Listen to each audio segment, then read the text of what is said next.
we're learning that around our globe that people are the same.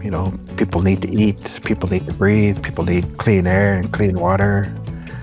And, fire is central to all of that.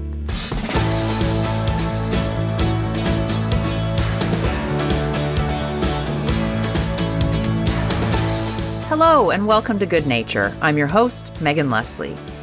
In each episode of this podcast, we talk to the people who give me hope for the future of nature and wildlife. And this is part 2 of our mini-series, Creative Solutions to Climate Impacts. Last episode was all about floods and forest restoration, and today we're getting into wildfires, but not in the way that you might expect.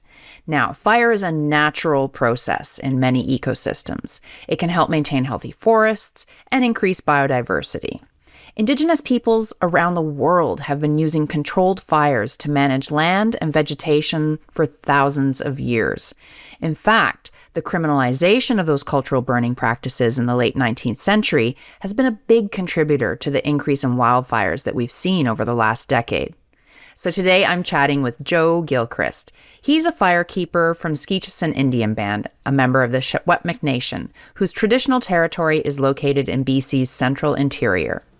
Joe is an expert on all aspects of cultural burning and fire in general, and he's traveled around the world to speak with people about the power of fire to protect our forests.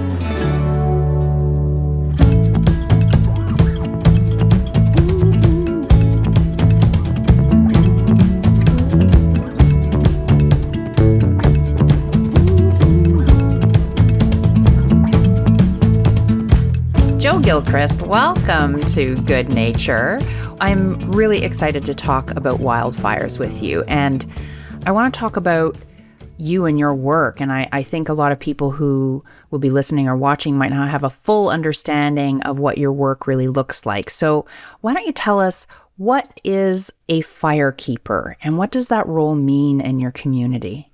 Well, it has many different roles, but basically it's just being able to look after fire and to use fire as a tool for fire stewardship and Indigenous land stewardship. Okay, I'm going to come back to that fire as a tool in a minute, but I wanted to ask you, before you became a firekeeper, I know that you were a firefighter for 30 years.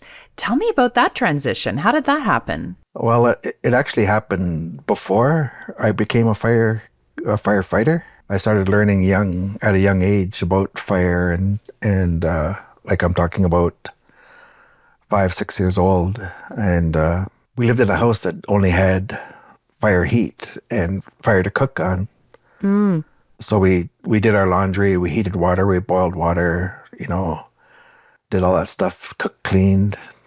365 days a year we had fire. So learned about fire safety, and at nighttime, we sat around the fire and told stories and stuff like that. And so I talked lots about cultural burning and things like that. So as I grew up, I saw the adults using fire on the land in different ways. And they would start fires for deer hunting habitat and for, just burning the fields around the house to keep the houses safe from wildfire. Just getting rid of the old grass and bringing back new grass in the hay fields and stuff too. Do you think that being both a firekeeper and a firefighter, has that impacted your personal relationship with fire? It sounds like you've had a long relationship with fire. Yeah. So definitely in wildfire fighting, you learn to control the fire, like I was saying, and you mix that with cultural burning. And so now I can start a fire in the springtime or the late fall when it's cooler. You can choose the day that you want to burn and be able to control the fire so it doesn't get away, which is a huge thing because, people are afraid of fire. And if you can control it by picking the right days to burn and the right conditions that you're able to control the fire, then you build trust. And that's going to be the biggest thing, is the trust factor, and for the public to to learn that, we're living in a fire inclusive environment across Canada where fire is needed and it's been taken away for, well, in BC is about 100 and over, just over 100 years now. See, I have to admit, I didn't know that here in Canada, late 19th and early 20th centuries, colonial governments made Indigenous cultural burning illegal as, as part of other policies to try and control Indigenous lands and assimilate Indigenous people.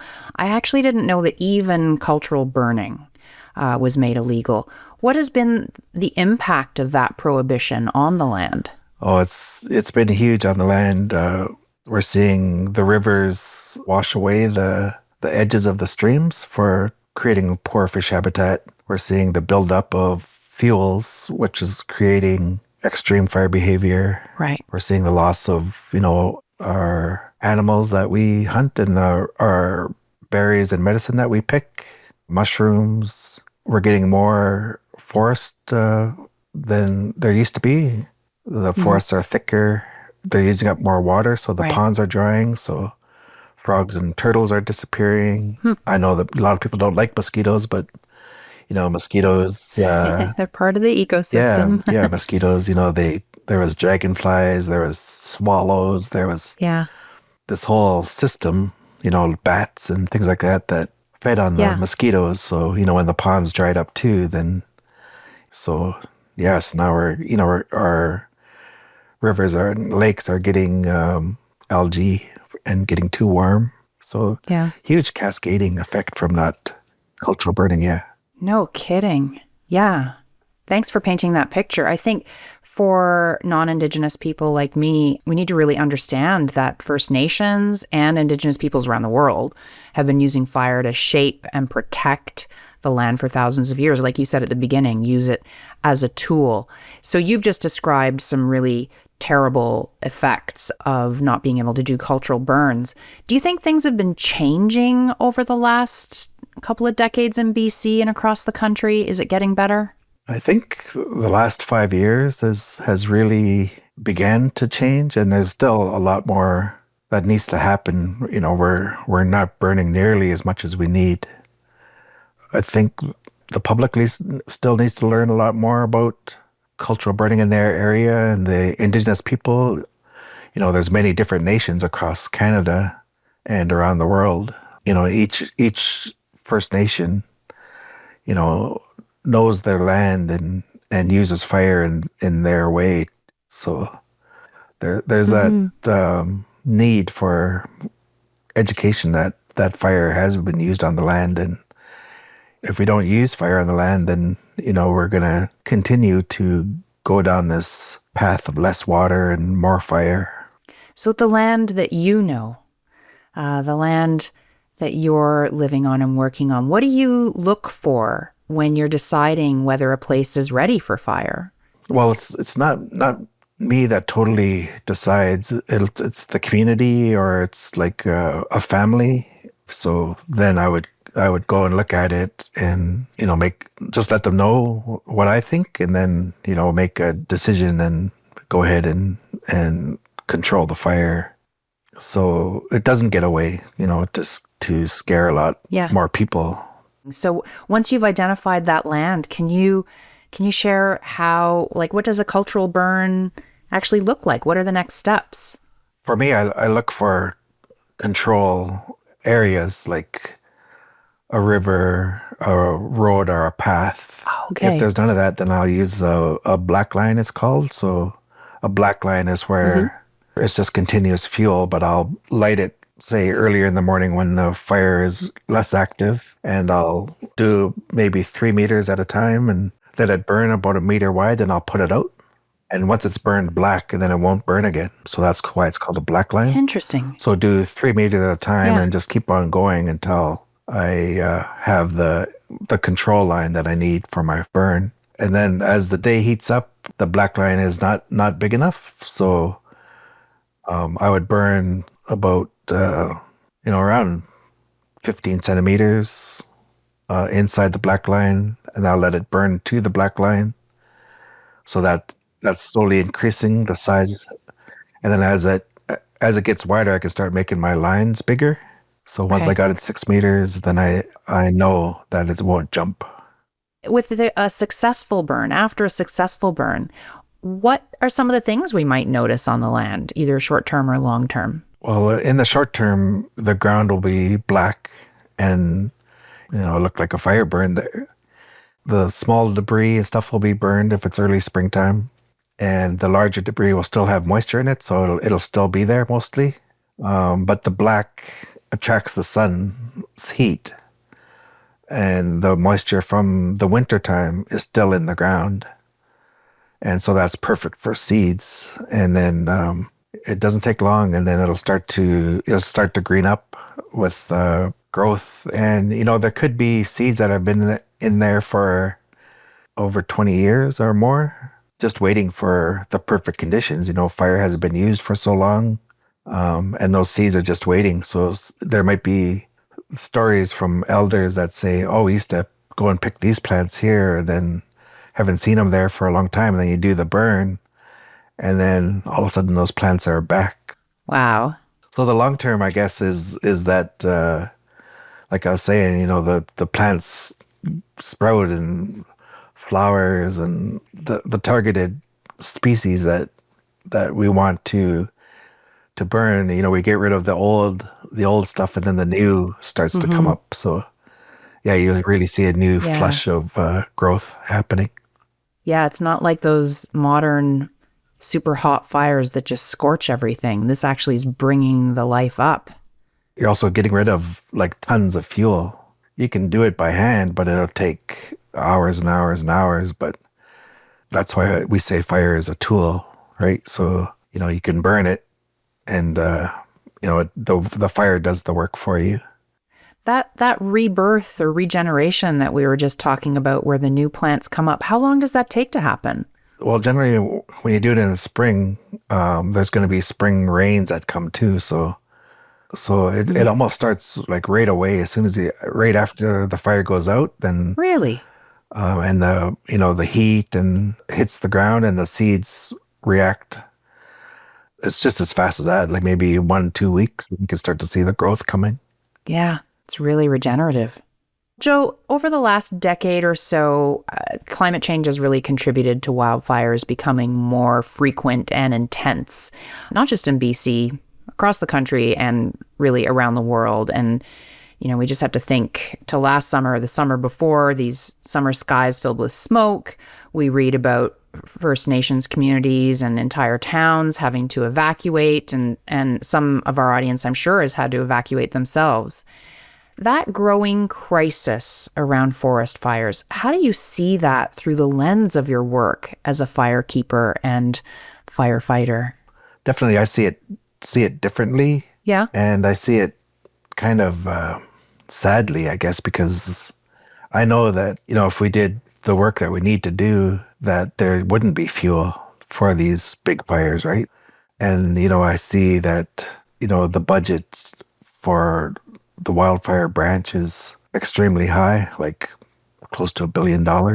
If they spent half that much money, or even the same amount of money on prevention, wildfire mitigation, cultural burning, we wouldn't be having these issues with fire, smoke just costing billions and billions of dollars in tourism, and people being evacuated, damage to buildings and roadways shutting down, power getting burned out and turned off. So, air traffic, all this issues around smoke and fire it's huge, hey? And if we did our work on the land and controlled the amount of fuel, especially around communities first, that we wouldn't be having these issues as badly. I think that with climate change and heating and wind events, that things are going to be getting worse and worse. Now, I know you've had the opportunity to travel all over the world and talk about Indigenous-led fire stewardship and also learn from others. When you talk to people in all of these different places, do you see similarities? Do you see differences in how they're thinking about wildfires? Yeah, I see a very strong yearning by Indigenous people around the world to get the ability to use fire on the land again. And, my brothers and sisters in Australia and South America, the US, Mexico. I was in Central America, and I was even in Rome, Italy, and met people from Nepal and Algeria. So a pretty good scope of around the world. And yeah, the need for getting fire back on the land is huge. And the Indigenous people know the benefits from it, but the benefits for themselves. But the biggest benefit is getting rid of the fuel and not having the fuel on the ground for the summertime when these wildfires hit. Whether it's a vehicle accident, a lightning strike, or anything that might happen that would cause a wildfire. It's better to have a cultural burn when you can control the time and control the fire. Yeah. That word yearning, that was a great word. I think we saw some of that ourselves here at WWF-Canada. We recently collaborated with Gathering Voices Society in BC, and then Australia's Fire Sticks Alliance in the WWF Australia office, and we hosted a cultural fire knowledge exchange. So it included fire practitioners from Unit 17 First Nation, and they came together in Australia and then here in Canada to do that kind of a knowledge exchange. That word yearning came through. I wanted to ask you, because you've been on cultural fire knowledge exchanges as well, and how do these international exchanges help advance Indigenous fire stewardship in both countries? Well, I think we're learning that around our globe that people are the same. People need to eat, people need to breathe, people need clean air and clean water. And, fire is central to all of that. And, we've advanced as people. We can flip a light switch on and we can go to a tap and have clean water, hopefully. But that clean water comes from somewhere, right? So, if our environment out there is polluted, then we need to do a lot more work to get clean water. But if we have a good environment, then the water is a lot cleaner and the air is a lot cleaner, and we have food and all that kind of stuff. So we have to look after the land around us, the environment around us, and at the same time, it'll look after us. Imagine if Indigenous fire stewardship was fully supported and reintegrated into how we manage landscapes and steward fire here in Canada. Imagine that. And then I'd love you to tell me what that looks like. Well, it's back to a lifestyle, not only living on the land, but I guess being able to read the land and get back the stories and the songs of Indigenous people from the land, that how the land used to be and what used to grow there, and across the land, across the Pacific Ocean to the Atlantic Ocean. If the Indigenous people were allowed to use fire again, then we would all be a lot safer, I guess, from wildfire during the summertime.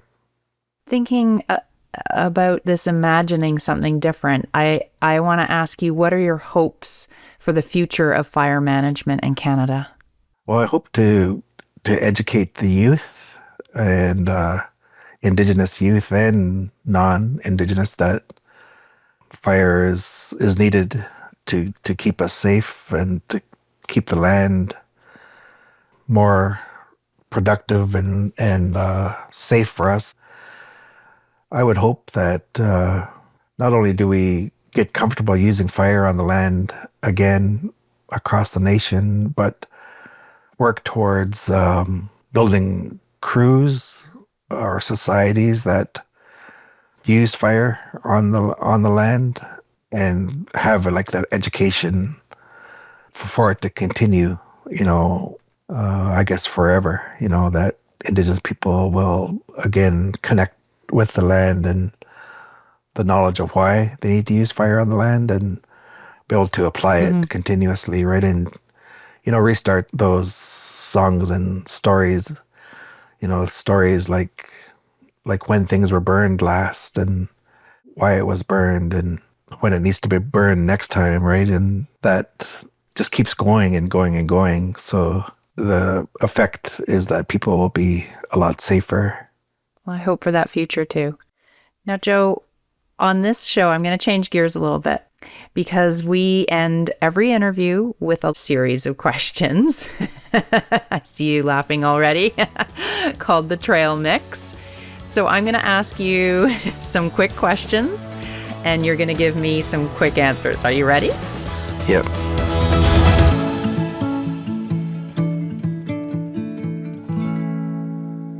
Okay. What is your favorite BC wildlife species and why? That's a really good question for right now. I guess I really like elk, I guess. For one thing, I'm a hunter. For another thing, if you have healthy land, then you have a healthy elk population. Yeah. And they're just a large, magnificent animal. And it's kind of like a tie between moose and deer. So if the elk have good land and good food and they're healthy and strong, then so are the moose and so are the deer. So the elk is right in the middle. Wonderful. Now, Joe, if you were a tree, what tree would you be? There's two different kinds, but I guess I would say birch. Yep. The Indigenous people say it's the tree that the human body is made out of. Oh. So anyway, so if you have healthy birch, the medicine and everything that you have in that birch tree is also medicine for human people. So birch needs water.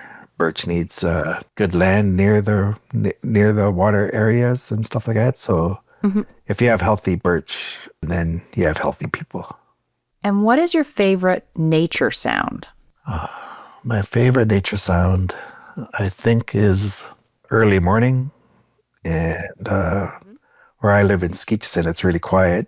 And, the highway's a long ways away and everything. So we have some cottonwood trees and stuff and I have apricot trees. So the birds are in there. And so when you wake up early in the morning and the birds start to sing and all that kind of stuff, I think, a little bit of a breeze and stuff like that going through the leaves. And I think that's my favorite sound. Amazing. You might have answered my next question with that answer, but we'll see. What's your favorite place to spend time in nature? I think my favorite place would be the Alpine. Oh, okay. Tell me. Just like right now, as soon as you said that, I got a vision of like crystal blue water, and rocks and moss and grass and blue sky, and the water is aqua color, eh? So, yeah, maybe some patches of snow here and there. Joe, what's one thing everyone can do to help promote Indigenous fire stewardship? Just realize that Indigenous people have used fire for thousands of years and that the disruption of not allowing Indigenous people to use fire is been pretty short. It's only been 100 years. So it can be brought back, and they just need to realize that everywhere's in North America and around the world that Indigenous people used fire on the land. So, you can go without it, but we're starting to see the effects of extreme fire behavior if we don't. And they can start by listening to this podcast because you've done such a great job of painting a picture of Indigenous fire stewardship. Thank you so much for sharing that with us and for joining us on Good Nature. All right. Awesome.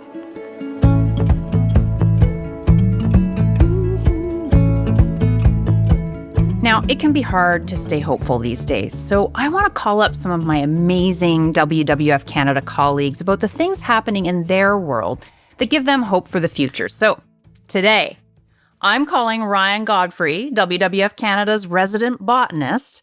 Let's call him up on the Orca phone and see what's going on in his world. Okay, Ryan, tell me something good. Hey, Megan. It's a good day for good news. I got something for you. You ready? I am so ready. Tell me. Okay.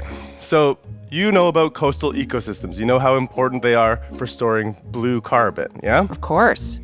And you know that coastal ecosystems face multiple threats, including climate change and other forms of habitat destruction. Yeah. This doesn't sound good so far. The good news is we've got a solution to that, and it has something to do with ions. Oh, gosh. This sounds really complicated and like a chemistry class. What is going on? Okay, I don't mean chemistry ions. I mean like an acronym, ION, in ocean nursery. Love it. I don't know what it is, but tell me. Sounds great. Okay, so picture a hammock, and now grow it to 100 meters long and stick it in the ocean. And along all of the threads of that hammock, imagine that locally and source-identified kelp are growing. Yeah? I can picture this. Okay, yeah. So now imagine that salmon fry are swimming through the baby kelps and using it as a nursery, and other organisms are using this as a habitat. See, because one of the problems is there's a lot of areas, coastal regions, where kelp isn't growing because it's an urchin barren. Maybe you've heard of this. Have you? The urchins are eating the... Yeah, does that sound right? You're right. That's exactly right. Okay. The urchins, when there's an overpopulation of urchins, which happens when there's not enough sea otters. Circle of life here. The whole ecosystem thing happening. Those urchins will chew down the holdfast, the kind of root part of the kelp, and they make it impossible for kelp to grow, and you end up with what's called an urchin barren. So we're putting these in-ocean nurseries over top of the urchin barrens, and then the kelp can grow, can be harvested, and then transplanted into places that need to be restored. I didn't know you could transplant kelp. Me neither, but you can. And they're doing it. And we're helping to support this. This is work being championed by the Redfish Restoration Society in partnership with the Tlaoquiat First Nation near Tofino. And it's a first of its kind restoration strategy that has never been done in Canada before. And it's happening right now. It sounds exciting. So they are growing the kelp. The kelp is being habitat as it's growing. Then they're transplanting the kelp. And then it turns into habitat in a new place. And then you can regrow more kelp on the ion. Gotcha. Amazing. Oh, thanks for demystifying the whole ion thing for me. And Ryan, this is really good news. Thanks so much. Cheers.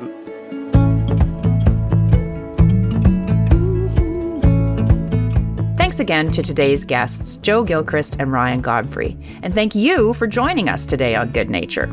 You can stay up to date on what's going on at WWF-Canada and find out about new episodes of Good Nature by signing up for our newsletter, Living Planet News. And if you have any thoughts on the show, ideas for episodes, or questions to share, leave a comment or email us at goodnature@wwfcanada.org. We'll see you soon.